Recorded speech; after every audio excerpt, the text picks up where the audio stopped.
হুর মানে কি? যে সমস্ত নারীকে আল্লাহ তাআলা জান্নাতে সৃষ্টি করেছেন তাদেরকে বলা হয় হুর। জান্নাতের রমণীদের আল্লাহ তাআলা জান্নাতি পুরুষদের জন্য উপহার হিসেবে রেখেছেন।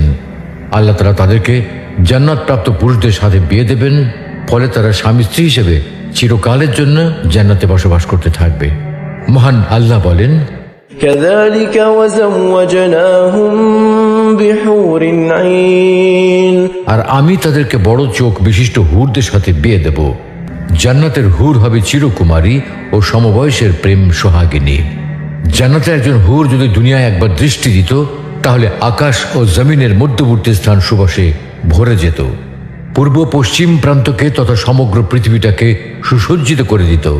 প্রতিটি চোখ সব জিনিস থেকে দৃষ্টি ফিরিয়ে তার দিকে চেয়ে থাকত এবং সৃষ্টিকুল আল্লাহর প্রশংসা ও বড়ত্ব বর্ণনা করত। জান্নাতি পুরুষেরা যখনই তাদের